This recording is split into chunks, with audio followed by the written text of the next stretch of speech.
Hello, and welcome back to Dota Kitty. It's nice to see you all again after being away for pretty much a month due to some unexpected complications in real life. And while the things in my real life have changed a lot, I decided to also change things up here in what I'm doing in FlightGear. As you may be able to see, this is definitely not Phuket. There are these fences that we haven't seen before. And in terms of the aircraft, you might have noticed that the engine sound is different too, and that's because I kept my promise, and this is actually the Twin Otter, the very same plane I tried to fly in the Himalaya stream and completely failed at. So, let's do some pattern work with this plane and see how it's going.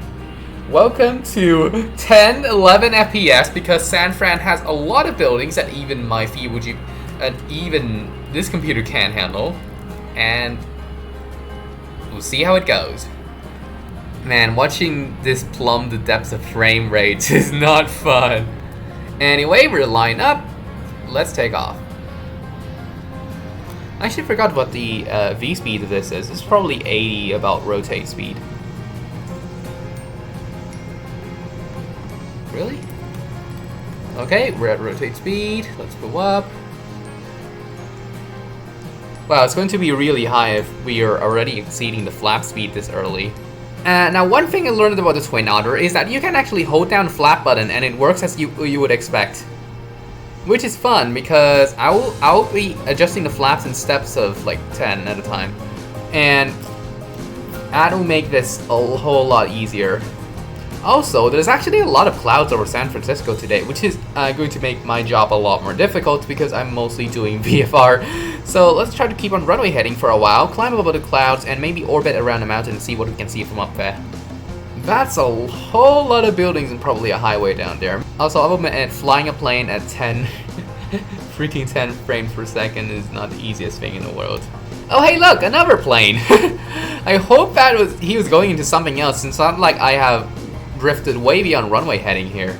Believe it or not, San Francisco actually has some level of significance to FlightGear. If you have played FlightGear in the 3.4.0 days, you will remember that San Fran is one of the the airport that FlightGear will start you at if you haven't picked any other airports. But it used to be the case that it will always start up at San Fran. And now, back in the 2016, they decided to pick new default airports to highlight some new developments every release. That turned out to be way unsustainable, so they pulled it back to about once a year, and they haven't changed it ever since. So right now we're stuck at Keflavik, and I think we have one in some other country, probably Hawaii, that was stuck here specifically for the C-172 tutorials. So that's how we ended up with two random airports as the default. And right here it's actually mostly mountains, as you can see by the increased frame rate because there are no buildings in view. And one thing I still didn't actually understand is that I think you're supposed to feather the propellers a little bit if you're actually going at speed. And I think that actually will improve the speed you can go at too.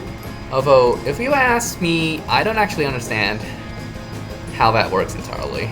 I tried to look for some tutorials back when I was doing the Himalaya mission, but I can't find anything, so no idea there.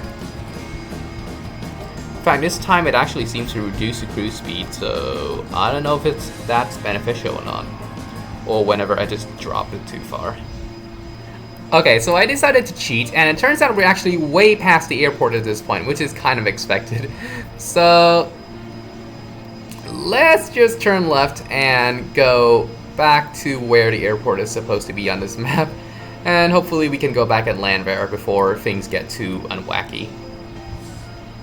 I think the directional gyro is offset again, guys. So right now, according to the magnetic compass, should be about straight north. Wow, this is probably the first plane that actually... Whoops, that's the heading bug. That actually does the whole directional gyro correction thing. I'm not sure if that's impressive or... But yeah, I need to remember to set this every single time I fly in this thing now. Oh! There it is! Okay, I think it's time it's actually set. I think we need to set up a circling approach, guys. Probably a bad idea to descend into clouds like this, but fine. Inside the clouds, wow. Luckily I can read the artificial horizon, but this... And the airport is completely nowhere near where I expected it to be. Because of course it is. Of course it isn't. Okay, so... one more circuit at this point.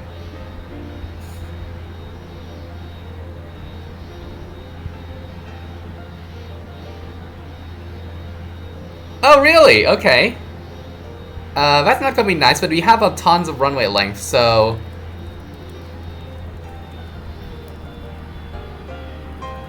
let's go ahead and descend towards like halfway down or something.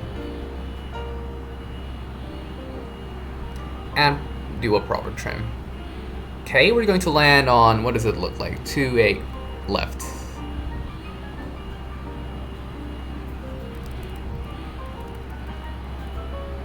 Control a little bit because we're sinking way too fast. I want to trim, I want to actually leave the speed to the plane here. Somewhat.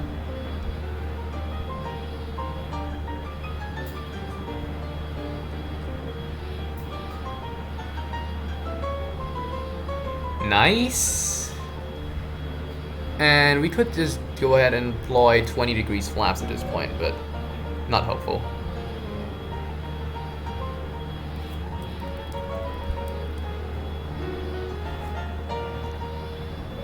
Okay, let's see.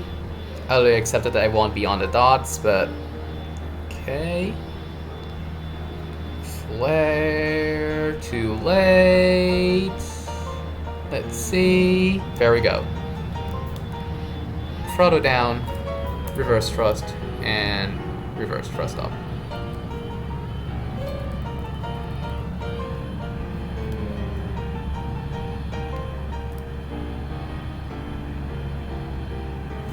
And we're back at San Fran. Nice. Oh, that's the inflate effect. Okay. Cool mixture. Where that works. There we go. Fuel off.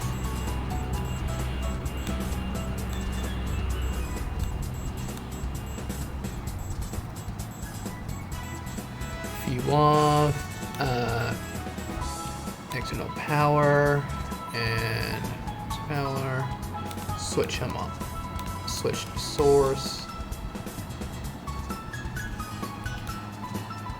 And turn off the master.